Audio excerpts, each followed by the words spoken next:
बघा माझी सासू काय करते। नमस्ते श्री स्वामी समर्थ। तर आज गणूचे फ्रेंड आले होते घरी आणि त्यांनी आमच्यासाठी काय आणलेलं माहिती तुम्हाला? कलिंगड। आणि एवढा सुंदर होता ना, एकदम लाल लाल। मुंबई आणि गावच्या फळामध्ये किती फरक असतो ना।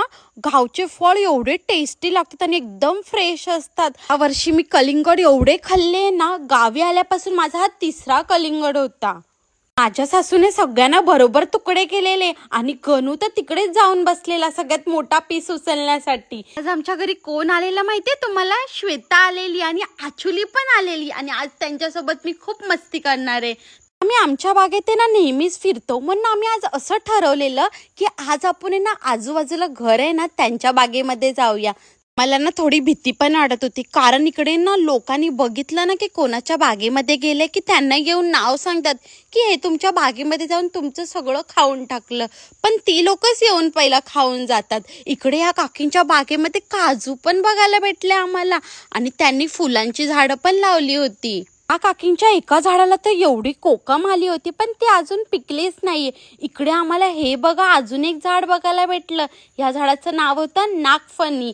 आणि इकडे आता मी परत काजू काढायला गेली आणि तुम्हाला माहितीये मला घरी जाऊन ओरडा भेटणार होता। हे काजू आहे ना मी तन्नेच काढले होते।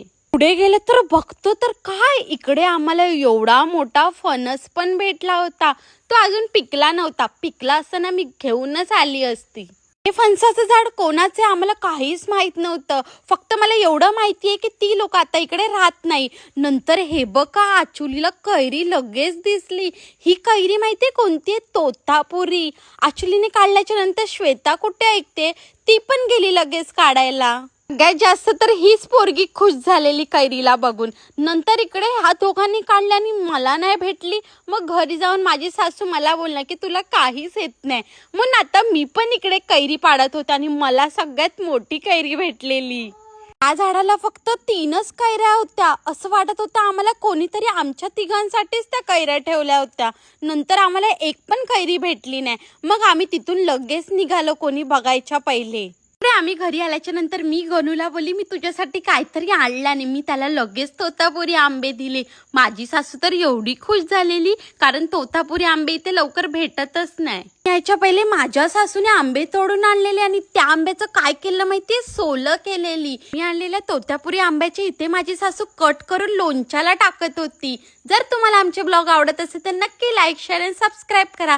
चला आपण भेटूया नेक्स्ट ब्लॉग मध्ये, तोपर्यंत तुम्हाला सगळ्यांना बाय।